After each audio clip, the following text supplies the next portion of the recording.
আমাদের গণ আন্দোলনের প্রস্তুতি নিতে হবে। গণ আন্দোলনের বিকল্প ছাড়া এই সরকার কোনোভাবেই এই সংস্কারের অধ্যাদেশ, এই সংস্কারের প্রতিশ্রুতিগুলো বাস্তবায়ন করবে না। তারা সংস্কারের কথা, জুলাই সনদের কথা, জুলাই গণ অভ্যুত্থানের কথা মুখে বলবে কিন্তু অন্তরে ধারণ করবে না। পরিকল্পনা মোতাবেক আমাদেরকে এবার রাজপথে নামতে হবে, কারণ এবার রাজপথে আমরা নামবো ব্যর্থ হওয়ার জন্য না, অর্ধেক সফল হওয়ার জন্য না, সম্পূর্ণভাবে সফল হওয়ার জন্যই আমরা এবার রাজপথে নামবো। এবার আপনারা সামনে নয়, এবার আজকে এই মঞ্চে যারা বসে আছি আমরা সবার সামনের সারিতে থাকবো। গুলি আসলে বুকে আগে আমাদের গুলিতে আসবে, আমাদের বুকে আসবে। আপনারা শুধু আমাদেরকে সহযোগিতা করবেন, দোয়া করবেন। গোলামি না আজাদি, ইনকিলাব ইনকিলাব। জুলাই শহীদ, জুলাই যোদ্ধাদেরকে বর্তমান সরকার, বিএনপি তারা নানাভাবে ব্যবহার করার চেষ্টা করছে। আমরা শুধু একটা কথাই বলেছি যে আমাদের দাবির সাথে আপনারা ঐক্যমত হলে আমাদেরকে সমর্থন দিন। আমরা বলেছি বাংলাদেশে গণতন্ত্র প্রতিষ্ঠা হতে হবে, কথা বলার স্বাধীনতা থাকতে হবে, বৈষম্য দূর করতে হবে, আধিপত্যবাদ থেকে মুক্ত করে বাংলাদেশকে স্বাধীন এবং সার্বভৌম রাষ্ট্র হিসেবে আত্মপ্রকাশ করতে হবে, বাংলাদেশের অর্থনীতির উন্নয়ন করতে হবে, দুর্নীতি এবং লুটপাটের বিচার করতে হবে। কিন্তু আমরা দেখছি বাংলাদেশ সরকার গঠিত হওয়ার পর থেকে পিছনের দিকে হাঁটছে। কখনো তারা ৭১-এর নাম ব্যবহার করছে, কখনো তারা জুলাই যোদ্ধাদের নাম ব্যবহার করছে। তারা আসলে কোনোটাকেই ধারণ করে না। তারা সকল আন্দোলনের সুবিধাভোগী ছিল, সকল আন্দোলনের সুবিধা নিয়েছে, কিন্তু কোনো আন্দোলন, কোনো গণ আন্দোলনের তারা প্রতিশ্রুতি কখনোই রক্ষা করে নাই। ৯০-এর গণ আন্দোলনের পরে এই বিএনপি সরকার ক্ষমতায় ছিল, কিন্তু তারা সেই ৯০-এর গণ অভ্যুত্থানের ৩ দলের জোটের যে রূপরেখা তৈরি হয়েছিল সেই রূপরেখাকে তারা অস্বীকার করেছিল। তারা এখন জুলাই সনদের কথা বলছে যে জুলাই সনদ তারা অক্ষরে অক্ষরে পালন করবে। প্রথমে আপনাকে দেখাবে জুলাই সনদ যে আমি অক্ষরে অক্ষরে বাস্তবায়ন করছি, পরে দেখাচ্ছে যে তাদের দলীয় ইস্তিহার। জুলাই সনদ তো তার দলীয় ইস্তিহার হতে পারে না। জুলাই সনদ তাদের দলীয় ইস্তিহার যদি তারা বাস্তবায়ন করবে তাহলে তো এত ঐক্যমত, এত আলোচনার কোনো প্রয়োজন ছিল না। ঠিক আছে, তাদের দলীয় ইস্তিহার, সেই ইস্তিহার তারা কতটুকু পালন করছে? সেই ইস্তিহারে, সেই ৩১ দফায় তারা যতটুকু কমিটমেন্ট করেছিল সেই কমিটমেন্ট গুলাও তারা ভঙ্গ করে গেছে।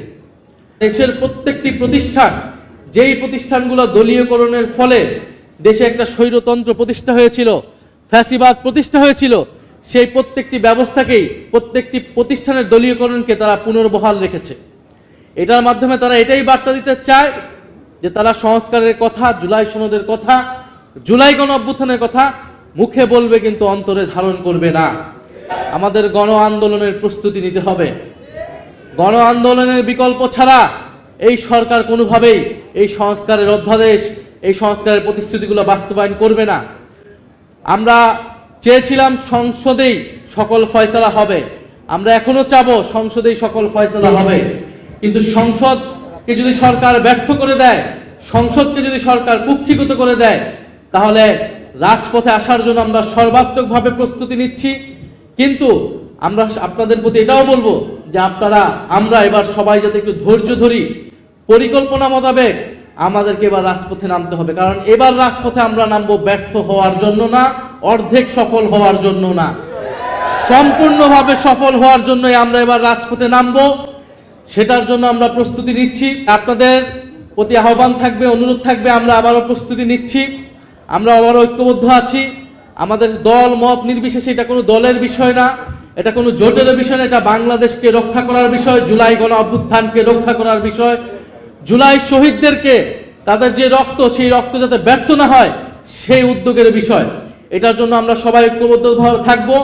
আজকে আপনারা যারা উপস্থিত হয়েছেন সবাই হয়তো কথা বলতে পারেন নাই, কিন্তু যারাই কথা বলেছেন সকলের আমরা সমান স্পিরিট দেখেছি, সবার কথা বলার, সবার মনের ভাষাটা আমরা বুঝতে পেরেছি। আমরা আবার ঐক্যবদ্ধ আছি, রাজপথের জন্য প্রস্তুত আছি। ইনশাআল্লাহ আপনারা সবাই প্রস্তুত আছেন? তবে আপনাদের প্রতি একটা কথা বলে শেষ করতে চাই, এবার রাজপথের আন্দোলনে আপনারা সন্তান হারিয়েছেন, কেউ পা হারিয়েছেন, কেউ হাত হারিয়েছেন। এবার আপনারা সামনে নয়, এবার আজকে এই মঞ্চে যারা বসে আছি আমরা সবার সামনের সারিতে থাকবো। গুলি আসলে বুকে আগে আমাদের গুলিতে আসবে, আমাদের বুকে আসবে। আপনারা শুধু আমাদেরকে সহযোগিতা করবেন, দোয়া করবেন। ইনশাআল্লাহ নতুন বাংলাদেশ প্রতিষ্ঠা হবেই, সংস্কার প্রতিষ্ঠা হবেই। শুধু বিএনপি কেন, আরো যেই শক্তি হোক না কেন, যে কোনো পরাশক্তি আসুক না কেন, বৈদেশিক শক্তি আসুক না কেন, আমরা তাদেরকে পরাজিত করে ছাড়বো ইনশাআল্লাহ। ক্ষমতা না জনতা, ক্ষমতা না জনতা, আপোষ না সংগ্রাম, দালালি না রাজপথ, দিল্লি না ঢাকা, গোলামি না আজাদি, ইনকিলাব ইনকিলাব।